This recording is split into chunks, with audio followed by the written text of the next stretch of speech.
बच्चों, SV academy की online classes में आप सभी का स्वागत है। आज अपने क्लास 10th में लेसन नंबर 2 का पार्ट 7 पढ़ेंगे। लास्ट वीडियो में अपने श्वसन तंत्र के बारे में पढ़ा था।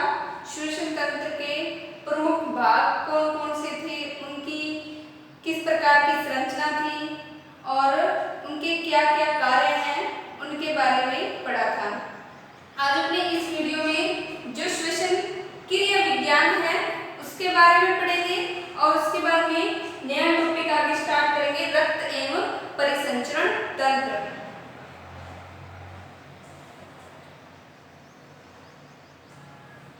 तो स्टार्ट करते हैं। पहले श्वसन की क्रिया विज्ञान क्या है। तो श्वसन क्रिया विज्ञान नोट करेंगे। श्वसन की प्रक्रिया दो स्तरों पर संपादित होती है। कौन कौन से दो स्तर हैं? एक तो बाह्य श्वसन और दूसरा है आंतरिक श्वसन। तो बाह्य श्वसन में आपने क्या नोट करना है? जब गैसों का विनिमय मतलब एक्सचेंज, आदान प्रदान, ऑक्सीजन को अंदर लेना और CO2 को बाहर छोड़ना। तो इस जो बाह्य श्वसन है उसमें क्या होता है? इसमें गैसों का विनिमय हवा से भरी कुपिकाओं में हो जाता है। कुपिकाएं अंतिम फूली हुई सिरे थे जो अपने श्वास नली, श्वसनी और श्वसनिकाओं के लास्ट में जो सिरे थे वो कुपिकाएं थी। तो गैसों का विनिमय हवा से भरी कुपिकाओं तथा कोशिकाओं में प्रवाहित रक्त के माध्यम से गैसों के आंशिक दबाव के अंतर के कारण होता है।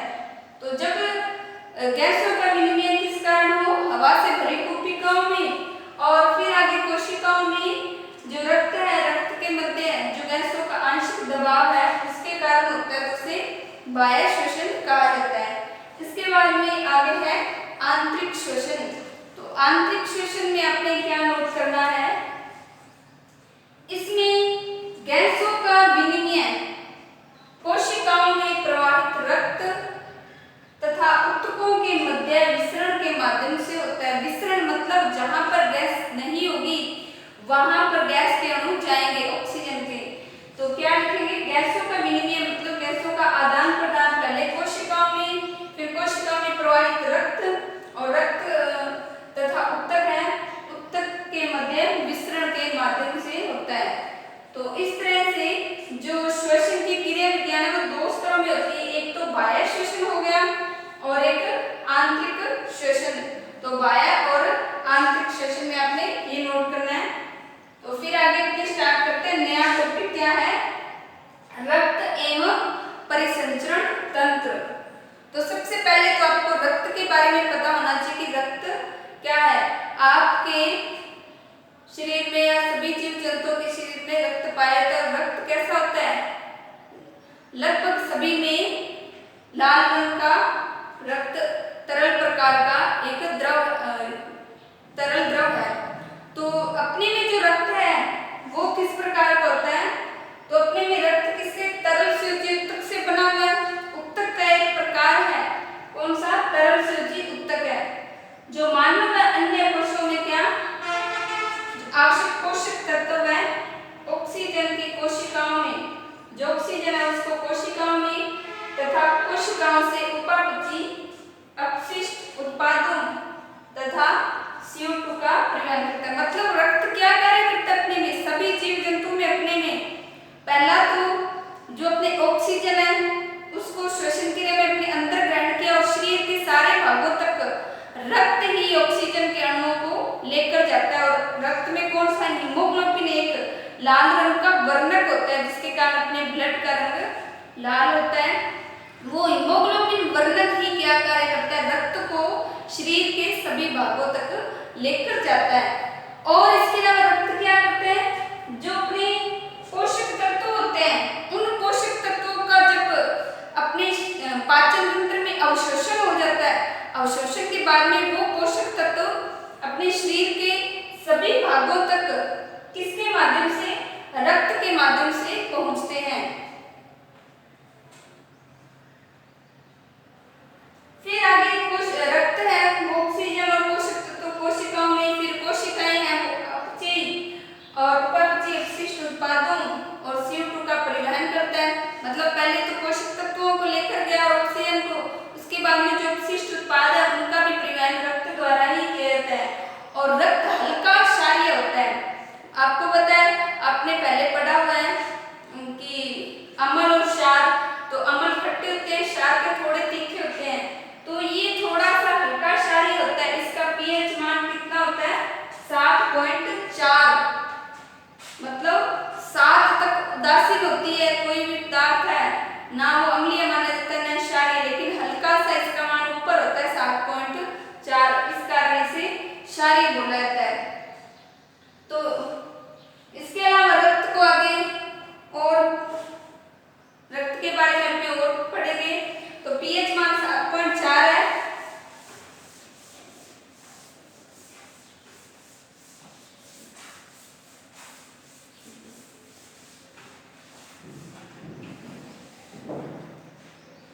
इसके बाद जो रक्त है इसका निर्माण किसमें होता है?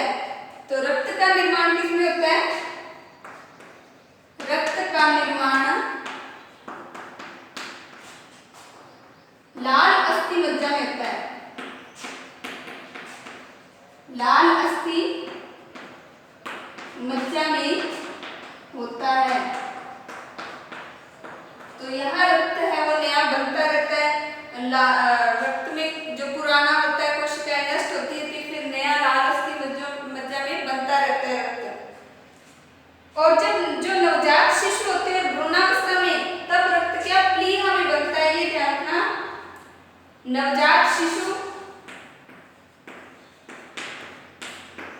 जन्म के बाद जो शिशु होता है उसे नवजात शिशु बोला जाता है। नवजात शिशु में जो गर्भ में होता है उसे भ्रूण बोला जाता है, तथा भ्रूणावस्था में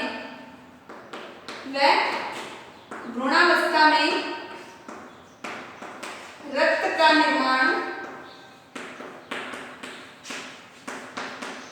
निर्माण किसमें होता है? प्लीहा में।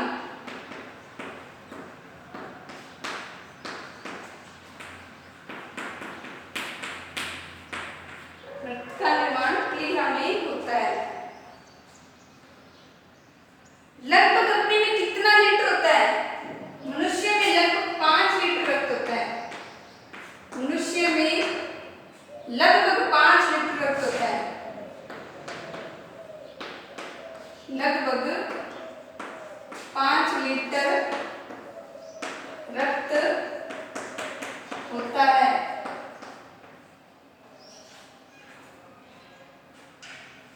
और रुधिर के कितने भाग होते हैं? रक्त के 2 भाग होते हैं। कौन कौन से 2 भाग होते हैं? एक तो द्रव भाग और एक होता है इसमें ठोस कण होते हैं।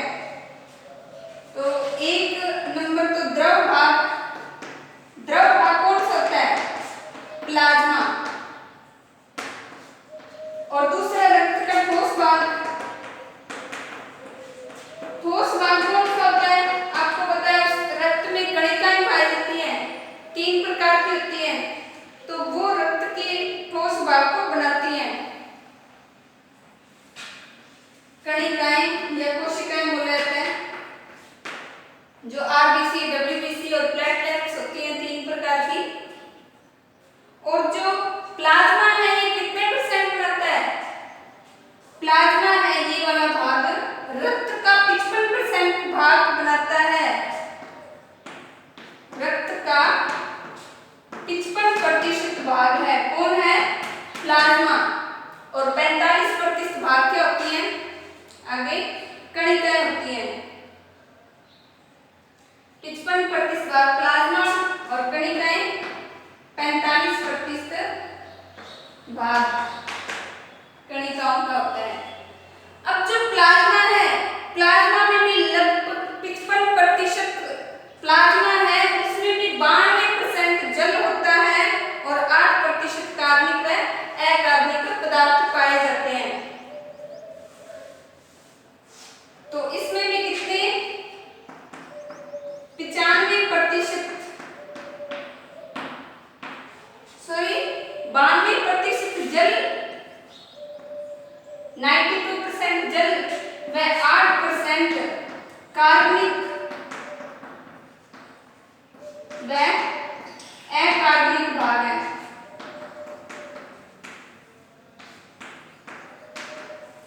तो प्लाज्मा दो भागों से मिलकर बनता है, जल और कार्बनिक व अकार्बनिक भाग।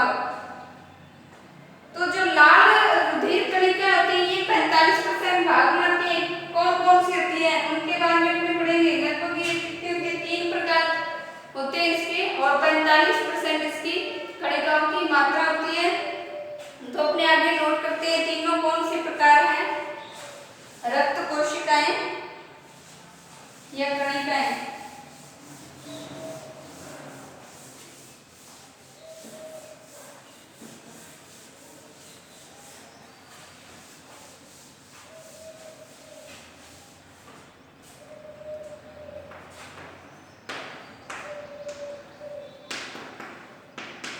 रक्त कोशिकाएं या फिर इन्हें कणिकाएं बोला जाता है। रक्त का कितना % भाग होता है, रक्त में लगभग कितने 45%। और इसके प्रकार कितने हैं,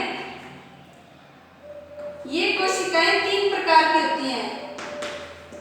ये कोशिकाएं 3 प्रकार की होती हैं।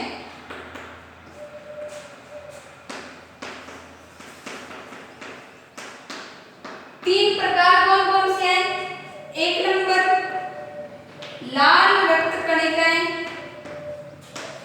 या लाल रुधिर कोशिकाएं बोलते हैं।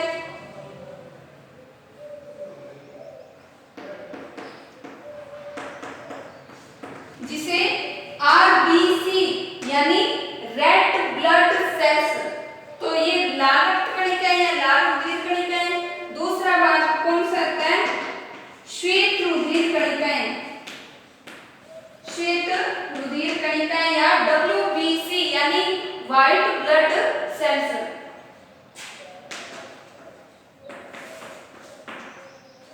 इसे क्या बोलते हैं, WBC व्हाइट ब्लड सेल्स।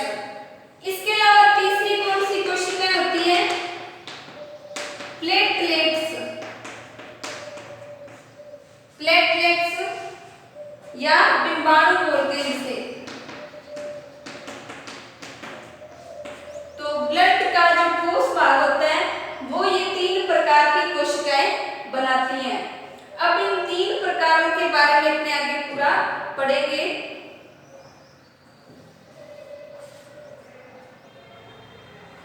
तो सबसे पहले अपने पढ़ते हैं इसमें लाल रक्त कणिकाएं।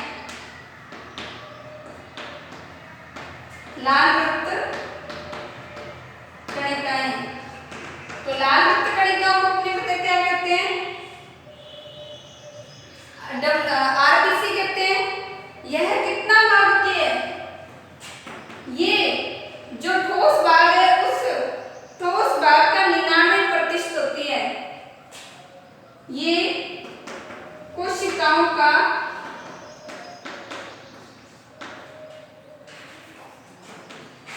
रक्त कोशिकाओं का 99% भाग बनाती हैं। यानी ब्लड में जो ठोस कोशिकाएं हैं उसमें से 99% तो लाल रुधिर कणिका होगी, शेष 1% ये दोनों होती हैं, 99% भाग बनाती हैं। अब इनके आगे इन कोशिकाओं में प्रोटीन कौन सा पाया जाता है, इनमें हीमोग्लोबिन, हीमोग्लोबिन प्रोटीन पाया जाता है, जिसके कारण रक्त का रंग क्या होता है, लाल होता है, जिसके कारण रक्त का रंग लाल होता है। ठीक है, तो ये इतने इसमें प्रमुख भाग 99% कणिकाओं का भाग होती है। उसके बाद में प्रमुख प्रोटीन कौन सा है, हीमोग्लोबिन प्रोटीन होता है। और ये कोशिकाएं कैसी होती है, केंद्रक नहीं होता, ये केंद्रक विहीन होती हैं।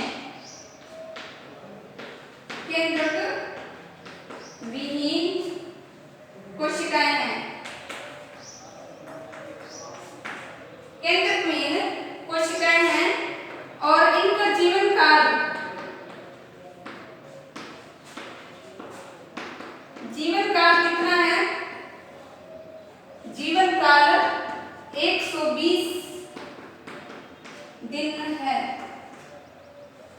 कितना इसमें 120 दिन जीवन काल इसका है।